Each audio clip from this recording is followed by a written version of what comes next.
Claudia's You like, know what? we We need to can't turn our air predict. conditioning off. And I'm like, I'm not turning my air conditioning off. I'm just like, no, I can't refuse.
conscious.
Funding of in excess of $200,000 in our capital budget for here in downtown Kent.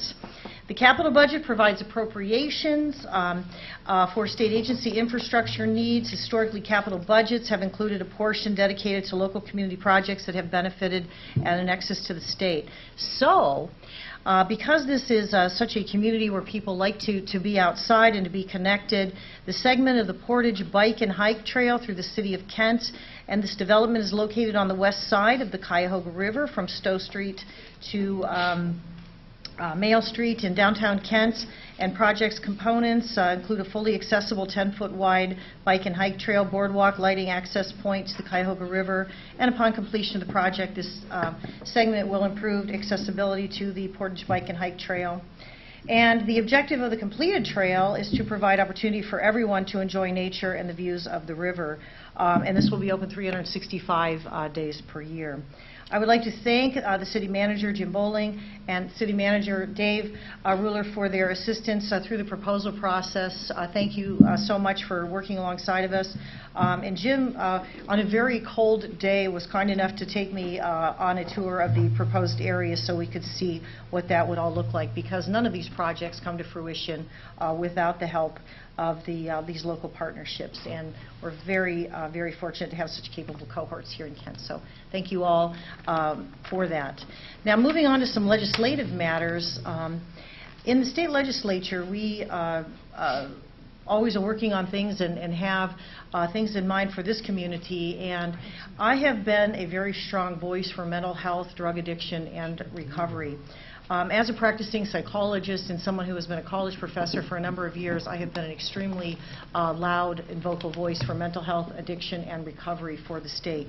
And I've recently had a bill passed, House Bill 193, which would establish requirements that a prescriber issue electronic prescribing of Schedule II controlled substances. We believe that this will be a little bit that will start to eat away at the opioid issue. There is never going to be one issue that, or one way of approaching something that is going to take away the opioid crisis, but rather different things that we're going to do to try and address it, because it is such a pervasive problem here, not only in our community, but across the state and across our country. So that bill signed into effect. It has a few exceptions for nursing homes, hospice, and veterinarians that they can still write some paper prescriptions, but we're looking to have all legal Schedule II drugs that can be procured illegally through illegal prescriptions to be then electronically prescribed, and we believe that will just make that little bit of extra dent of what we can do to help with the opioids issue. Recently, my office we passed a bill that with the courts that transfers paternity, custody, and child support of never married individuals from the juvenile court to domestic relations court. I worked along with Judge Stiletto and Judge Smith with the support of Portage County Commissioners and Portage County Bar Association and the Ohio Supreme Court, and both the Juvenile Court and Justice Relations Court of Portage County. So we believe it will be more efficient for these families, rather than having to be heard in two courts, that this will now expand the jurisdiction of the Domestic Relations Court, and we believe it will be a better fit for the families and a more streamlined process. So very happy to say that's bill number 2 that I've passed in the last 18 months. As many of you know, I set out to Columbus to be a champion of mental health. And I have, to that end, I'm the Vice Chair of Behavioral Health and Recovery for the state of Ohio. In addition, was awarded one of the 27 spots. So I am on the One Ohio Foundation, which will, over the course of the next many years, set up the funding for the opioid settlement across the state, and be setting up that foundation to see where we're going to be spending those dollars to address rehabilitation and those affected by addiction. And that's something that I feel very importantly about, and something that has been very central to my agenda. I also, when we were talking about the courts, Judge Patty Smith, I was approached to put court-appointed special advocacy into our budget, and when I was approached that way, I came to find out, talking to our juvenile court judge, that we did not have a court-appointed special advocacy program. This is very important because we have between 300 and 400 children in the foster care system, and each and every one of those deserves a special advocate to be able to work alongside them and to stay with them. These are trained and court-appointed officers that are required to stay with the child through the duration of the time that they are in the foster care system. I'm pleased to say that I was able to arrange the initial funding for that, so the first 2 years we were able to get the CASA program up and running, and being able to hire Ann Walden to be able to direct that program. We have actually between doubled and tripled what the expected volunteer and the ability to provide these court-appointed special advocates. They've just added their 30th court-appointed special advocate to the juvenile court. So that is a number that we can truly be proud of, and our children being served. I'm also the joint sponsor on the Affordable Housing Bill. It's a state tax credit that will go along with the federal tax credit, and that's something that I will probably be approaching you all about to understand more about what affordable housing is. As our workforce develops, we are going to need affordable housing for people, whether it's single-family homes, whether it's apartments, and that are going to be income-based. It is not low income, but rather affordable housing that offers a tax credit to an investor that will be matched a state tax credit in addition to a federal tax credit to already offer equity in properties and be able to provide affordable housing. And I think it's truly an economic development tool for a community such as this. So that's something I will be reaching out and having a little bit more to talk with you all about. Just a couple last-minute things to mention to you. The third bill that I have passed is one that is very special to my heart. On October 7, 2007, Army Corporal Ben Dillon was killed in action. He is from Edinburgh, and he was an outstanding member of our community, and this family has needed this added closure. I mean, I don't know that we ever can bring back someone who has been killed in action and die a hero in our country, but one of the things that we can do as a community and as a legislature is to make sure those people are never forgotten. So House Bill 25 passed through both chambers, my House Bill 25, and this bill designates a portion of I-76 between mile marker 44 and 45 where Ben Dillon is as the Corporal Ben Dillon Memorial Highway, and those signs are now in place, and those signs will be dedicated on September the 18th. Just on a final note, I'm sure that you all do, but I hope that you all really understand what great chiefs you have. In Chief Myers and Chief Scheer, I've had so many conversations, so many informed conversations with them. And I want to thank Chief Myers in public. You gave me one of the greatest experiences as a state rep. I was always very interested in firefighting and just what it's all about, and I kept talking to him about that. He says, well, you know, we're doing some firefighter training. And I'm like, well, can I come and do that? I was like a little kid. I have to say that the chief made me get into the clothes. He made me understand the life of a firefighter. While I was very safe in that, it was an experience that I will never forget, to be able to go into a fire and understand flashpoint, how to quickly go down on one knee, and just the job that a firefighter does is far beyond what any of us could ever imagine. And I thank you, and I thank all of your firefighters for the work that they do to make this community safe, and I thank you for your forward vision, for training, and many other things that you want to do. So I thank you for that experience. You know that. I talk to you often about that. And Chief Scheer, I want to thank you. Your visions for safety in our school and resource officers, and wanting a community to feel safe in light of the things that are happening. I appreciate everything that you've shared with me about what we can do to make that happen, and how we can work with the legislature, with the community partnership to ensure safety and continued work that we can do for your officers and to make this community more safe. And thank you for the work that you do. Okay. And so that's really what I would like to do. And again, I just, at least once or twice a year, I think as your state legislator, you need to know the things that are happening in Columbus on your behalf. And I'm very excited to be able to share this with you, that across our community we have many things that are happening and monies that are coming back to the area. And I am truly an advocate for all of you across our community and across this county to bring the very best that we can here to Portage County and across the great state of Ohio. So thank you for your time, thank you for listening to me, and thank you all for the work that you do in leadership. As we know, we don't have an easy job. Nobody is ever happy, all the time with the things that we do. And so to each of you, thank you for stepping up to run. This has been a great experience for me, but I also learned, people who have done it for a while, it's not an easy job, but it is a worthwhile one, and one that I hope to continue. So thank you again. Mayor, am I allowed to take any questions, or just... I'm going to ask the council if they have any questions. Okay. Anybody? Anybody from the audience? there you have it. All right, that Thank was you. easy. Thank you. Thank you so much. Thank you for your attention, and have a wonderful I would like to say thank you very publicly for your help in the funding, and please know that when Jim Bowling finds someone that helps him get funding, he becomes their permanent best friend.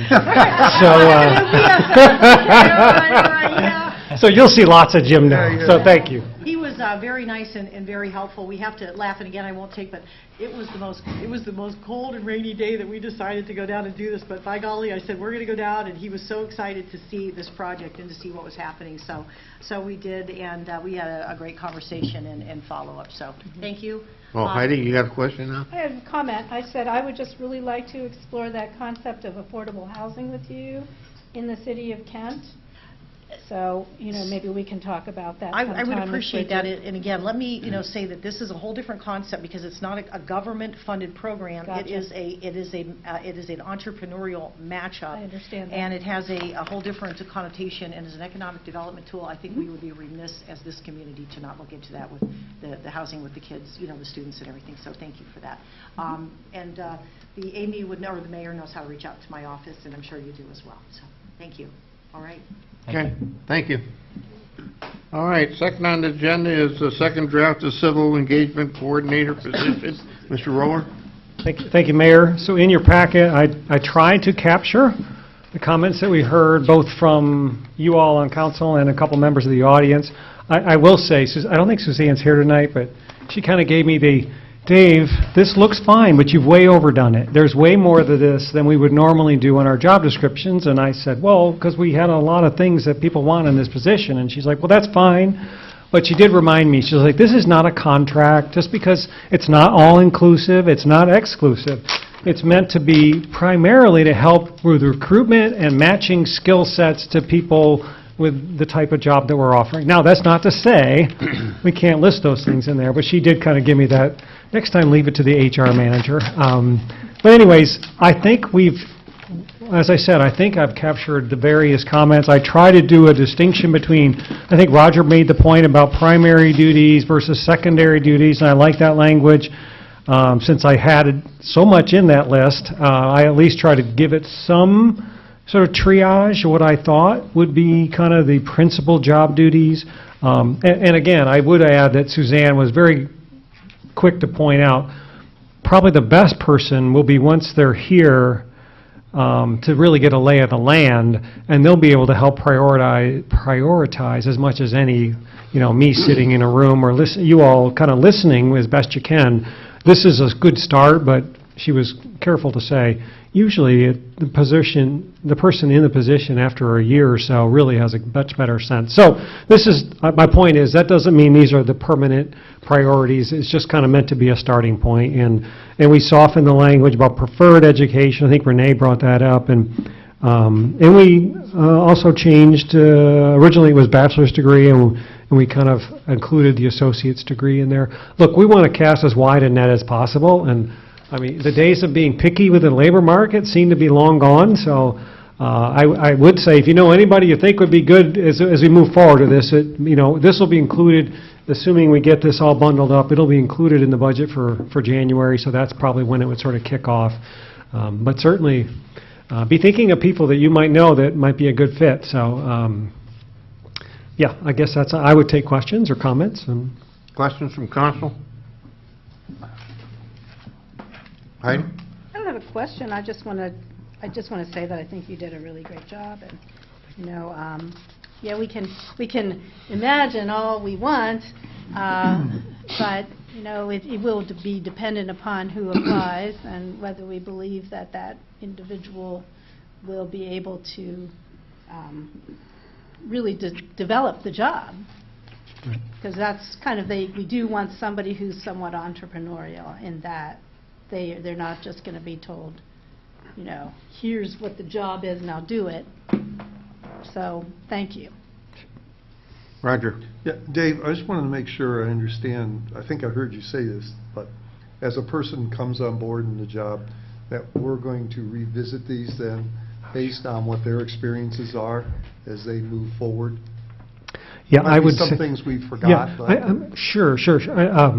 I don't know if we'll revisit the job description, but we'll revisit their priorities on their day-to-day basis. I mean, that's where Suzanne says, don't overinvest in the job description. That's really just kind of the gateway. Once they're in, job expectations can be much better defined and much more refined, especially something like this, which is starting out like this. And hopefully, you know, there's all kinds of pathways, as Heidi said, that reflect both the skill set of the person and the priorities in the community. So, yeah, again, this is a gateway, get us in the door, get somebody in the door, and then the expectation, certainly, I mean, the title itself is Community Engagement Coordinator, so there's going to be a lot of engagement and redefining priorities based on what they're hearing and what you're hearing and what community members are hearing as we start to actually have boots on the ground. That would be my expectation. Okay, thank you. Further questions? Anybody from the audience have questions? Okay, that was just an update where we are with it, so there's no action taken at this time. Thank you. Next on the agenda is the City Hall construction. Melanie Baker. Good evening. So I won't take a lot of time. You can kind of see visually what's going on out there. In the last two meetings, I kind of harped on where we were with all of those. But just quickly to let you know, the concrete foundation walls will be completed by the end of next week. Masonry walls for council chambers, that would be your interior walls, will begin next week as well, and they'll look to be completed by the end of September. The waterproofing is to begin the week of the 19th. The main reason that we're going to do that is we'd like to get some footer drains in and some backfill about 3 feet above. One, so that we can make sure that that elevation and underneath the floor slab will remain dry. We can get the water away from there, but also to help us start shoring up some of those edges. With the rain and the fall coming, we're a little nervous with stuff slumping into those openings, so we'll be bringing those up a little bit as well. And really exciting, beginning the 1st of September, and hopefully phase 1 of the structural steel will start. So you'll begin to start seeing that come out of the ground as well. So what I wanted to take our 5 minutes tonight on is kind of go over some of the fun stuff. I say fun only because I'm beginning to rip my hair out over these materials, because we're looking at a 20 to 30 week lead time for these things. So all I said is, once we've picked these, which we have, please don't come back to me and tell me I have to pick something different, because I may end up throwing everything around. But all joking aside, believe it or not, it's been almost 2 years since I had you guys over to the community room at the police department to take a look at the many samples that we had. I was shocked when I looked that up. I'm like, it can't possibly be that long. But what we've done is we've narrowed those down. We've had the opportunity to speak with Amy and the mayor as well, but with all staff that will be in this building. So they've had a chance to actually look at their offices, take a look at the colors that we all agreed on, which, remember, if you remember, were the soft tones, the earth tones, the beiges. We do have one accent color, of course, which was the green. We all hated that original green, but now we're going with something that's a little more like a hunter green. It's actually called Isle of Pines. So we'll be using that as accents throughout the building. The carpets that are in front of us are all carpets that we had picked out before, so I'm pretty excited about that. And so we'll kind of jump right into, I'm going to pay most attention, no offense, but to council chambers in that first floor. So on that first floor, if you want to open your little details up there, I'm going to go over. If you remember, council chambers is in that large open area where the large tall wall is out there now. Most of that on the inside is going to end up being our softer beige color, with a accent back wall behind you that will be green, and then don't forget you're going to have that solid wood wall behind you.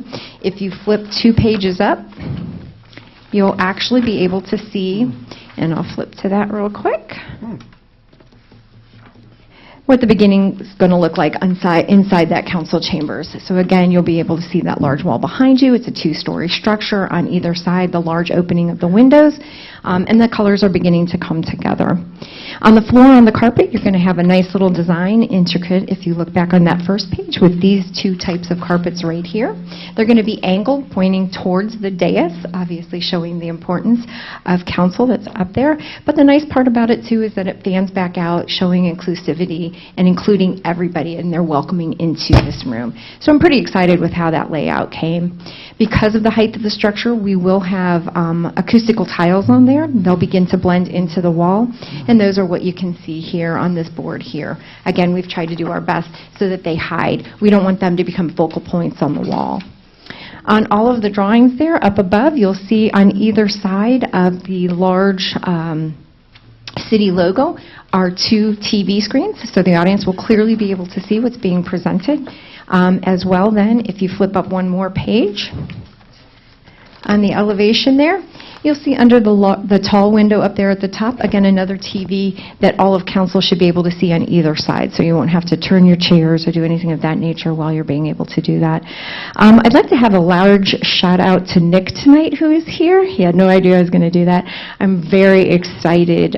He has really stepped up to the board coming into this a little bit late, but the electronics, the technical stuff, being able to go Wi-Fi so we don't have a lot of external stuff that's going to be seen. I'm very excited what's coming for council, things that we'd like to see that are all things that you guys had talked about, which was availability of things being put in front of you. So it's not paper, but it's something that you can actually see with the TV screens. You'll have the larger to see that. And Nick is really grabbing that ball and running with it. So while there are few changes in what we're having to do, it's much easier to do it at this stage than to wait in it later. So I really appreciate him jumping on board and coming up with some meetings at last minute when I'm like, hey, I have an 11 o'clock meeting today. You're not doing anything, are you? And he's kind of dropped everything to come and make sure that I'm not messing up on any of that. So it's pretty exciting. So I'll just review these couple color samples in front of you here now. This is going to be your large walk-off mat. So as you come in, the main entrances both off of Haymaker as well as the parking lot. This will be the walk-off mat in those areas. And then you'll step onto the nice tiles located on that first floor and that main entry floor when you come in. Our darker tiles then are for our bathroom areas, so those will be more of a gray with a nice transition. And then just to remind everybody, these were the countertops that everybody picked out. Nobody liked the real dark ones, so these will be what's on top of the nice oak that you'll have in there. The council chambers office and the executive session room, if we go back, I'll go back here to that first drawing. You'll see that you will have an actual counter in that room there, and then you actually have your office again with 2 doors, one off the main floor and then one coming off the executive session door to allow access for you guys to have meetings perhaps with your constituents or an ability to come in and do some paperwork if you felt that you need that to be happening. So really exciting, really coming along. Again, a lot of what you're looking at is a 20 to 30 week lead time. Again, I commend all the staff as well for taking time to meet with me and being able to pick their accent walls and things of that nature. So pretty exciting stuff, and it's fun to look at. I'll take any questions. Amy? Or Heidi, I'm sorry. I'm just curious, what's the triangular shaded area? Yeah, like this. Yep. What's that versus this? Is that a different color carpet? Or? That's this carpet here. So the carpets will be like this with the lighter color, and then the darker color is the color on the inside. It'll actually be laid out to look like this. So they'll go on either side like this. So that's the triangle that we're on. And these are the carpet pieces that will be in there. Okay. And then Gives it some interest. Yeah, and then if you notice in your executive session room, we actually have an insert of the dark lighter with the darker that goes around it. Mm-hmm. Okay, any other questions? Mr. Guerrero. The roof is slanted in this drawing, it looks like it's a slanted roof. It's just the perspective Okay. in which that it was looked at. So Okay. it's a full 2-story, if you Yeah. remember. Yeah, But without a third story on top. However, we Well, had we'll a take that to the grave. detailed discussion today on resist, how he just the can't. structure is to be put together for the future growth of that third story. So we have not forgot that that is the desire, so we did look at that today with our structural steel. Thank you. You're welcome. Heidi, another question? This may be more of a finishing touch, but are we planning on having, we talked before about having some kind of a living plant wall or something like that, like inside the lobby area? Yeah, if we remember, that was going to be, I don't have my calendar with me, but that that was going to be the wall that's outside of where the stairwell is. So we're taking a look at that because part of that stairwell ended up being a little more open with more glass and becoming actually a feature because we felt that that wall was making it too small in that atrium area. Because, you know, it's almost 3 stories tall as the atrium area, and so we felt we needed to open that up with the glass area. But yes, that has not been forgotten, and it is still a part of our notes. It would be something that we would do after the fact, but we're making sure that the block is either available for it or however we would be able to install something in the future in there. But we haven't forgot. Any other questions? Does the audience have any questions? If not, there's no action, it's just an update. Thank you, Melanie, as always. Yeah. It looks great, Melanie. Thank you very much. Looks good. It looks Yep. really good. Moving along. Good job. Coming up. All right, the next thing we have on the agenda is ordinance replacement pages. Ms. Hope? Yes, thank you. This is our yearly update of the ordinances that have been passed since the last update, along with any updates that the state has made to the traffic code. And I would just ask that you pass these so that they can be in our new codified ordinance books. They're waiting to be delivered. Questions? Kind of a maintenance thing. No questions? Questions from the audience? I need a motion to, with an emergency. Move to Go ahead. approve with emergency. I'll second that. All right. Is there any discussion? All in favor signify by saying aye. Aye. Opposed, same sign. Okay, thank you. All right, the information was not available tonight for the health and public safety, so we'll move on to land use. Mr. Ferrer? We're going to discuss the changes to the zoning code, and I'll turn it over to the Bridget. administration. So, as you know, the zoning code has been adopted and in effect for about a year, and as any 280-page document might have, some of the things when they were operationalized did not translate as well as we wanted. We found ourselves looping back and explaining things.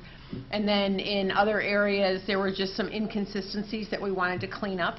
So we were keeping notes as we were going, and then once we got to what we felt was substantive enough, we took them to Planning Commission in 2 separate sessions, talked through them, and came up with the text amendment. All of them are text amendments, so they're basically to clarify and basically address inconsistencies that we were finding anyone using the zoning code had issues with. Now, I could go through them, but it is 6 to 7 pages of dry zoning code corrections. Basically, words were crossed off or added. If anyone wanted something specific, I could talk to it, or if you want, I can read through all of them. It's up to council's pleasure.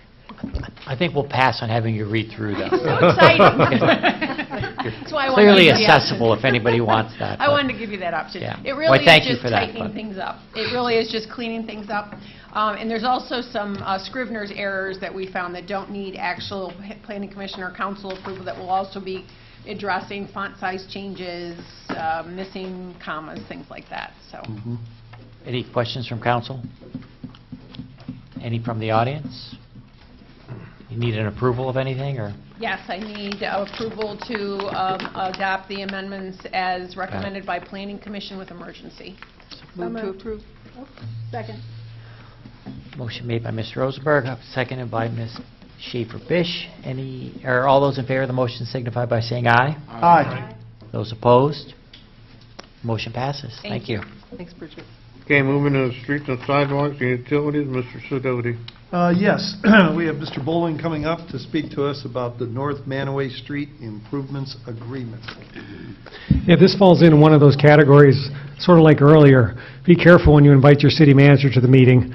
Jim and I, obviously, we've been working with Davey Tree and Bridget on various, improvements, the campus expansion on the one side of the street, and then the new project, the training institute that they're working on the other side. And for years, Jim and I have talked about, the traffic coming out of Riverbend, and there's always been an ask for a signal there, but it doesn't meet the warrants, and so that's always a dilemma. And you got the school there, and of course, this year, the school's had a whole bunch of changes. So, in the spirit of trying to be visionary, we sort of had a couple meetings, Jim and I, where we really just started banging around, hey, what if we did this? Could we try this? What if we got everybody to work together to come up with a solution here that might really make that a gateway? I mean, obviously, it's a wonderful presence of Davy Tree right there kind of as we come into Kent and our high school there. And so that was sort of the genesis of the idea. And Jim is now moving forward like he always does, step by step. And he's got an agreement that starts that process. So with that, I'll let Jim explain it. Thanks, Dave. This actually goes back to 2002. We've seen drawings and conceptual alternates for how to fix that area. So it's been a long-standing problem. We consistently hear concerns about that section. So we're pleased to have Davy Tree be a partner with us to this, as well as the school district, in finding a way to use all our resources to help solve this problem. And a lot of it involves pedestrian accessibility, their inability to cross the street, as well as vehicles getting in and out of Riverbend. So this agreement for your approval sets how we will work together to complete the planning and design phase right now, and then after that we would look into funding for construction, which we've already looked into that now, and we feel it has potential, or we wouldn't bring this forward at this time. So we're requesting council's approval to execute the attached agreement. So. Thank you, Jim. Questions from council? I have a question. Yeah. I'll preface it a little bit. So Coleman's CEO moved to Kent, which was wonderful, from Medina. So she's really putting her roots down here, and she moved to Riverbend. So I said, how do you like living in Riverbend? First thing she said is, I like Kent, I love Riverbend, but I really don't like making a left-hand turn. Can we have a roundabout? Is that a question? So, yeah, that's my question is that something in the consideration? Because I said, I do believe that that section is being looked at, and that I would bring your comment to the city engineer. Yes. So, yes, we are looking at making it easier to turn out of Riverbend, as well as turn out of Davy Tree's access drive, and turning left into the school bus facility. All that ingress and egress is being looked at how to improve it. And the current layout that we think has possibility, that came up with the budget, has the ability to give options for those people coming out of Riverbend not to have to, how to make an easier left turn out. Let's put it that way. So. Maybe a roundabout, maybe not a roundabout. Maybe, that's correct. But that still has yet to be discussed. Yeah, that still has yet to be finalized, because it's premature to say what will happen until we meet with the residents and we meet with everybody to talk about what are the needs in the area. Now, we've met with Davy and we've met with the school district, and they represent certain people, but we really need to get and talk to those people first. So it's premature to say it's going to be this thing until we hear what all the problems are in the area. Now, of the needs that we listed to solve, what you're talking about is intended to be solved. How exactly it's to be done, we're going to work on. So my follow-up question is, at some point, will you be involving residents? Yes. That actually goes into, once we move forward with this agreement, we hear positive signs tonight, then we will move forward to getting the residents together in some fashion to get their input. Actually, Sandy Reed just sent me the contact list that she had from all those people in the Riverbend area like 20 minutes ago. So, yes, we'll be working on that. Thank you. Yes, Gwen. So assuming, I'm supportive of this, but assuming that it passes tonight, what generally is the timeline on projects like this? I know it's probably a really difficult question to answer, but if I have residents that ask, that want to know. Sure, no, that's a great question. So the timeline would be getting through design, so planning, public involvement, and design by next October. Okay. That's important because at that time we would submit for a grant. The grant you get a better chance of getting if you have the plans predominantly finished. So at that point, that funding source allows for the grant money for 4 years out, so that would put it 2027. Now, if the plans are done and they have availability to move the job up earlier, that could be done. So it's safe to say, if all goes well, 2027. If all goes really, really well, it could be done a couple years earlier. Okay, thank you. Okay, you're welcome. Other questions? Do- Mr. Ferrara? Do you, I mean, like, Davy Tree's a pretty big player in the state of Ohio and the city of Kent. I mean, what kind of, what do you use political muscle to move things along like that? And is that possible that you can keep, that you can, Call money. Yeah. you know, what's the word I'm looking for? The, Leverage? leverage, but yes, you know, to advocate for that. So we could advocate on behalf of Davy Tree, they can advocate on behalf of themselves, and the school board can advocate for that. It's, you know, Yes, and that's been done, that's been started. And we've had conversations with different entities at different areas. Those conversations and commitments can be more significant once the plans are done. right. Really, when it comes out to it. Right. Right now, for them, it's a little early, Right. right? Well, I So get that. But I was this- just curious, is like, Oh, yeah. does that help? And like, you know, we want to put out a letter of support or something like that, or and everyone contact our state reps and. Sure. So just to Yeah. give you, there's two funding sources that are solely available for something like this, helping a business in Ohio get started. So we've already had conversations with those people. And when we move forward, then yes, letters of support from all different entities would be beneficial. Actually, we talked to Representative Pavliga's office earlier about this 6 months ago or 9 months ago. So it's a process that starts early on, and you sort of build on it over and over time. Like any marketing venture that you do, you don't walk in and sell the product right away, right? You have to build up a relationship and a rapport, and you know, that stuff's all being done as time moves on. And you know, once the plan gets done, it sort of gets formalized and people see it, and we see what problems it solves. That helps us identify which funding sources are best suited to help get it done. So. Lobbying was the word I was looking for. How do we lobby for an expedited Yeah. process? Yeah, so there's you could do that lobbying at the political level, and you can also do that lobbying at the administrative level. Yeah. Because it sort of comes from both directions, right? Got it. Thank you. But I remember Jim said, after one of his meetings, there's no doubt that the cachet and the credibility of the Davy Tree name associated with this project absolutely gets attention. So it is already, yes, to your question. Mike? Is this possibly when the cemetery wall's going to be replaced? Actually, you know, I had that, and I skipped that. I should have brought it up. I have to do my due diligence. So, no, you people in should have. there. Actually, They don't complain They're much. citizens too, Mike. I mean, if Dying things, to get in. if things go well, the cemetery wall should be done before Yeah, that. that's where I get my... And we just- this would not impact it. I just read this whole thing and I didn't see anything No, about the yeah. cemetery wall. Actually, the cemetery wall's in this year's budget, Yeah. but we had to put more funding in it because of inflation. And really what we're stuck with is a lack of personnel to get that moving at the moment. Okay, well, I just, that's a question. Great question. And for other people who ask about the paving in the area, ODOT's still planning on paving at least part of 43 next spring.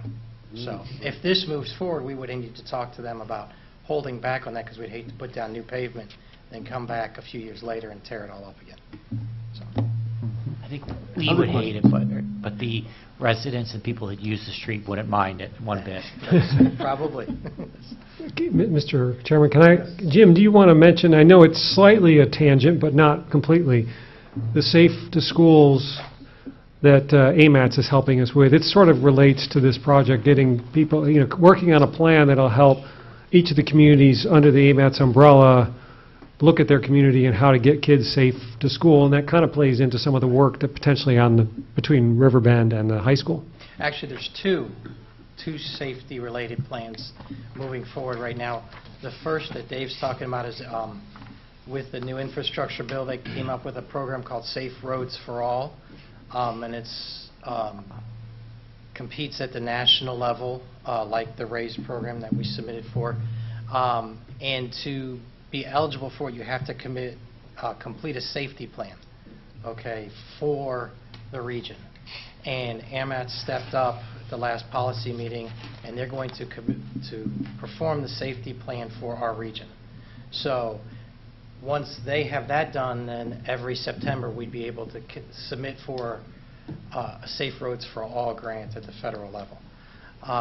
The other one that's more local and a little smaller in scale, so that Safe Roads for All is a bigger scale. The smaller scale is a Safe Routes to School grant-funded program. It also requires a plan, but this is a school travel plan.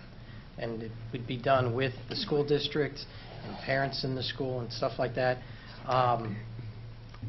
We are beginning to have discussions with the school to start working on that and assigning people to help get that done. We've spoken with ODOT, and in January is the time to submit they'll do the plan for us for free as long as we do our parts, which are significant. But we're also working on that. Once you do that, then you have access to another pot of money to do things like build sidewalks to get to schools or other things to help improve the ability for children to walk to school. So. Okay, other questions? Yes, go ahead. Is this going to be a potential gateway to our city? Yes.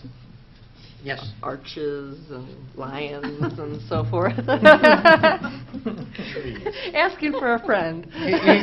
It definitely will create a gateway entrance to the city. And if you look at the memo, one of the major things that needs to be done is we need to slow traffic down as they hit the city. And I think we've worked together long enough to know that there's a certain feature that helps slow traffic down. And if that's installed, then it could help solve that need. And it's really hard because at that point, you hit the city limit and you want to go faster, and it's 45. So. Great. Thank you. You're welcome. Giant speed bumps. Okay. All right, any other questions from council? Thank Any you. questions? Oh, yeah, go ahead, Michael. Now, would ODOT think about coming from a 45-mile-an-hour road to a 25, is that like something that they would push back on? It's only 45 for a mile. Yeah, no, they wouldn't push back on it. No, and how it would be designed, ODOT is transitioning at this time. The people in ODOT understand that when you get into the urban areas, that speed is a problem. And, well, how to put it, slower speeds is better for an urban area. So they won't have, as long as we do it in a way that allows for the transition to happen reasonably, it won't be a problem. Good question. Anything else? Yes, Jeff. I'm sure you know what the traffic count is. I'm just wondering, during the busy times now, you almost have bumper-to-bumper traffic from the city limits to Crane Avenue. What would happen if you slow that down even more? So we've already done some preliminary traffic analysis, and we have an idea, what will work and what won't work. But as we move forward in the design, that'll be more analyzed in more detail. So, but when you take a look at it, what causes the congestion is the signals. The traffic signals where the congestion starts and stops. So if there wasn't a signal at Fairchild and 43, traffic would keep moving. So that creates a backup there. So you really, when you do a congestion analysis, you're looking at the signals. In this case here, the one that's in the area would be at the school, and one of the things that we need to do is replace that signal, which is old and antiquated, and put in a signal system that then would be connected to our central control system, which then would help move traffic better in that area. So. And what we don't want to do is what happened with Crane Avenue, where all the studies made Manaway Street flow, and then it backs up on North Water Street to Main Street a couple times a day. Yeah, I think there was a 100% increase in traffic on North Water Street because of the downtown. At least. So it went from 5,000 cars a day to 10 to 11,000 cars a day. Yeah, we used to be able to cross there. It's a good thing. Other questions from council? Any questions from the audience? Seeing none, back to council. Move to approve. Second. The emergency. Needs emergency. It's emergency. Any other comments? I think it's wonderful. I mean, let's do it. We need to look at each of the gateways to the city, and this is one that's right. Hearing no more comments, all those in favor signify by saying aye. Aye. Those opposed, like sign. There you go, Mr. Mayor. Thank you very much. Thank you. Finance Committee, Mr. DeLeon. Yeah, on the back page. Ah, Oh, but she'll take care of it. Rhonda. Well, it's too early to have her up there. Yeah, right. I know, it's just get home Thank you, early. sit down.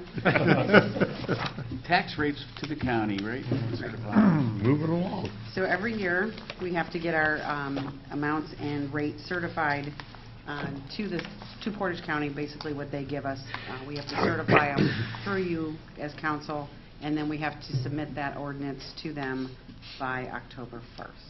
I provided a draft of what the ordinance will look like, and it'll just be the tax rates for the levies that we have. Questions?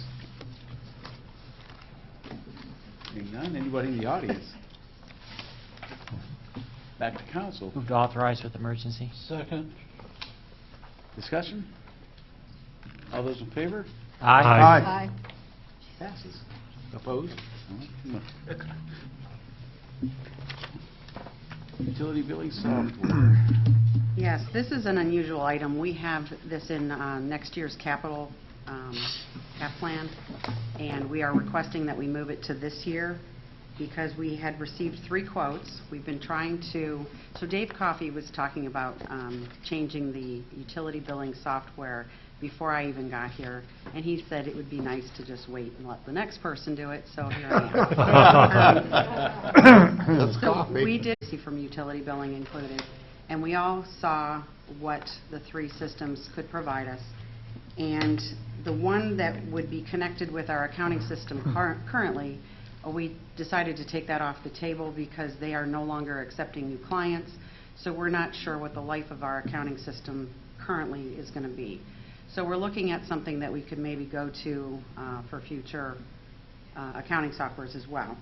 And one of the companies that we had come in and do a demo is a standalone. So that wouldn't really do us any good for accounting purposes. There would be no interfacing. So the last company that we had is Civica Authority Utility, which both Brian Huff and myself, are familiar with from where I was previously and for Brian at Ravenna. We like the software. We talked to the engineering department, Jim and Melanie, and everybody agreed that this was probably the most user-friendly. You can create reports. They help you create reports. They have a better customer service available to us. And so we're requesting that we be allowed to budget this in this year's appropriations and go forward with the contract. And also, we have to get this approved this month because they will keep the rates till the end of this month, which in the analysis that I provided you shows that we will save quite a bit over the next 15 years if we go with this company versus the other one. Questions? Garrett? So what's the, have we budgeted for the new accounting system that? In next year's, we did. Not for the billing, the system-wide accounting that you said they're not taking? No, we have not included the accounting system. Yeah, but that's obviously going to be coming up, At right? some point, it will be, yes. Yeah. I want to get through this one first. Further questions? Yeah, Mike. Oh, Roger. So is this system expandable, like in the future if we do something as a... So the utility billing is basically just that. It's utility billing. But if Right. we were to add the accounting program to it, Yeah. we could interface the two and they would kind of talk to each other, whereas currently the system that we have and the other system that we looked at wouldn't do that at all. And we want something that's going to last and stick around and be user-friendly where we can create... Currently, we can't even put information in an Excel spreadsheet with what we have. And in today's day and age, that's kind of not good. Okay. So really, we're actually moving to where we need to be first. Yeah, okay, that makes sense. Further? Anyone in the audience? Back to council. Move to approve with emergency. Second. Discussion? Don? No? All those in favor? Aye. Thank you. Opposed? Now the old boring stuff. Yeah, now you, Ben, minutes. So the last item that I have is for an appropriation for September for the budget amendment requests that have come in for September. Questions on the amendments? Anybody from the audience? Back to council. Move to authorize with emergency. Second? Discussion? No? All those in favor? aye. There you go. That's like 2 hours early. Yeah, you're going to get home early tonight, Rhonda. Hey. Thank you, Rhonda. Yeah, I'd like to move an executive session to discuss employee evaluation and compensation. Roll call. Mr. Amrine? Yes. Mr. DeLeon? Yes. Mr. Ferrara? Yes. Mr. Kuhar? Yes. Ms. Rosenberg? Yes. Ms. Schaefer-Bish? Yes. Mr. Sidoti? Yes. Mr. Turner? I'd ask everybody to leave the room, we're going to go into an executive session. I don't anticipate any legislation coming out of it. I didn't know.